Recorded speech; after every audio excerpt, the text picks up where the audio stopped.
Fala aí galera do Cifra Club, eu sou o Vinícius Dias e agora eu vou falar com você sobre notação musical. Nessa aula você vai conhecer um pouco mais sobre os sons das notas musicais, o porquê dos nomes delas, né? E também como foi o início do sistema de escrita que nós utilizamos atualmente. Vem comigo!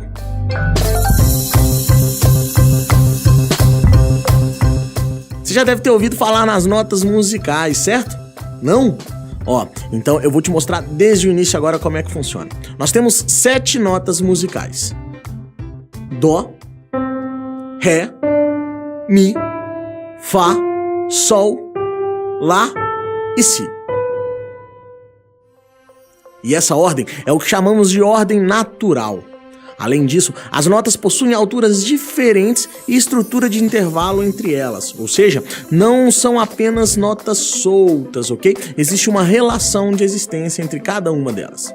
É assim, eu vou te mostrar nota por nota agora novamente.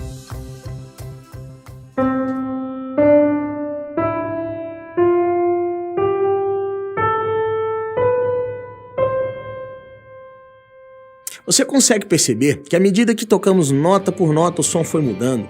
Ele foi ficando mais fino, mais alto em relação à afinação?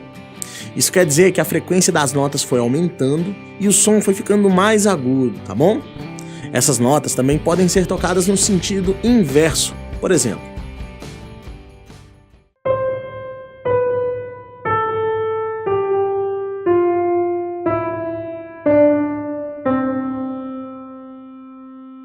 E agora, você percebeu que à medida que tocamos nota por nota, o som foi ficando mais grosso, descendo a altura, ficando mais grave? Então, para você entender melhor, à medida que ouvimos essas notas em seu sentido natural, Dó, Ré, Mi, Fá, Sol, Lá, Si, o som foi ficando mais agudo. E a isso dizemos que tocamos uma sequência ascendente, do grave pro agudo, ok? E também temos o contrário, que acontece quando a gente toca essa sequência de forma descendente, que é do agudo pro grave, Si, Lá, Sol, Fá, Mi, Ré, Dó, ok? Esse é o primeiro ponto, entender que as notas musicais são diferentes, soam diferentes acima de tudo, né? E possuem alturas diferentes no que diz respeito à afinação. E que esses intervalos entre cada uma dessas notas são determinadas por uma relação estrutural, beleza? Agora eu vou te contar um pouco da história das notas musicais e como elas eram escritas até chegar na forma e nos nomes que conhecemos hoje.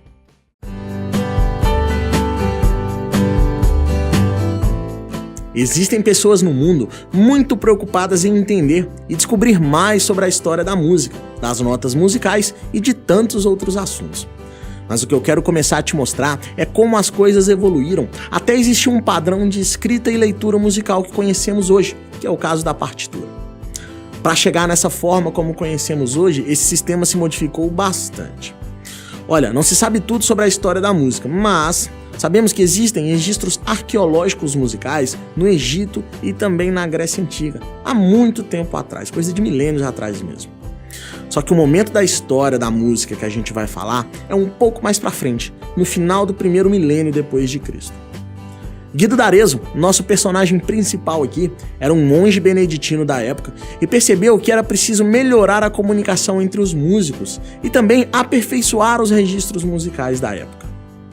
Essa imagem aqui é o que chamamos de escritos, e você pode perceber que temos uma espécie de desenho, um caminho melódico que o som deveria fazer no que diz respeito à afinação. Se a nota era mais alta, mais aguda, né? Ou então, se a nota era mais baixa, mais grave.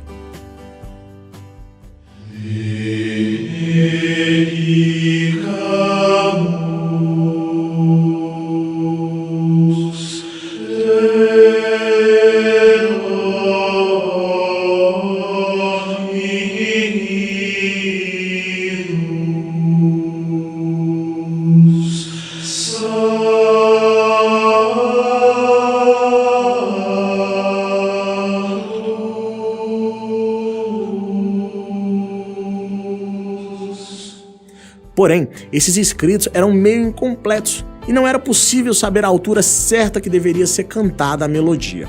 Quando eu digo cantada, é porque na época eram muito comuns grupos de vozes nos cantos gregorianos e também nos cantochões, e era da igreja grande parte do acervo musical da época que temos conhecimento hoje. Olha só esse gráfico mais uma vez. O grande problema desse tipo de escrita era que ela só funcionava para alguém recordar alguma melodia que já conhecia. e não para alguém que precisaria aprender uma melodia nova. Bom, além dos escritos, naquela época foi proposto o que chamamos de sistema linear, ou como o próprio Guido d'Arezzo chamava de linha roja. Era traçada uma linha inicial e marcada com um símbolo no início dela, que em cima dessa linha seria grafada a nota Fá, por exemplo. A indicação que estivesse acima dessa linha representaria a nota Sol, que está imediatamente acima do Fá, né? Abaixo dessa linha seria a nota Mi, que está imediatamente também abaixo do Fá. E assim foi preciso adicionar outras linhas para que se pudesse serem escritas outras notas musicais, que estão acima ou abaixo dessa referência inicial. Esse sistema possuía até 4 linhas, e alguns registros da época ficam disponíveis para quem quiser ver até hoje. Muito legal, né? Com certeza esse momento da história da música foi um salto para sua evolução. Sobre aquele problema que eu disse de não ser possível saber a altura das notas, Guido d'Arezzo começou a solucionar isso também. Ele, que era professor, sabia que para alguém cantar uma melodia correta era preciso conhecer a distância de altura entre as notas, seus intervalos, igual eu te mostrei lá no início da aula. Guido costumava ensinar para seus alunos o hino a São João Batista. Nesse hino, cada verso que era cantado tinha no início a altura relacionada às notas naturais. E quando paramos para prestar atenção, dá para perceber a relação existente entre as alturas das notas naturais. Olha só.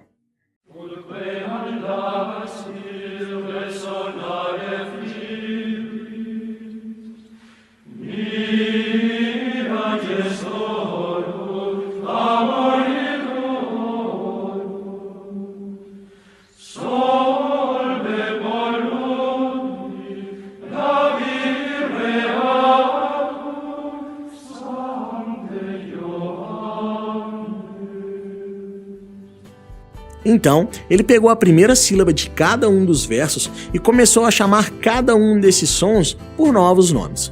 O Si apareceu depois da sequência e o Ut passou a ser chamado de Dó, pois tinha uma dicção mais fácil e facilitaria os solfejos. Entendeu como as notas musicais foram batizadas? Agora olha só que legal, essa ideia do Guido d'Arezzo foi adaptada também no século XX, através do musical A Noviça Rebelde. Você já deve ter ouvido essa música, ó. Dó, um dia, um lindo dia, reluz é ouro e pó. Mi, assim que eu chamo a Mi, Fá é fácil decorar. Sol, o nosso astro-rei, Lá é bem longe daqui. Si, ensina a condição, depois disso vem o Dó. Dó, Ré, Mi, Fá, Sol, Lá, Si, Dó, Si, Lá, Sol, Fá, Mi, Ré, Dó, Sol, Dó. Legal, né? Essa é uma excelente forma de forçar a memória musical e entender a diferença entre a altura das notas musicais, certo? Assim como propôs Guido d'Arezzo lá atrás. Olha só, nessa aula aqui você conheceu um pouco mais sobre a história das notas musicais. E essa aula serve como um pontapé inicial para você iniciar seus estudos sobre leitura e escrita de partitura também, ok? Eu espero que você tenha aprendido e gostado. E qualquer dúvida, sugestão, é só mandar pra gente. Um abração e até a próxima.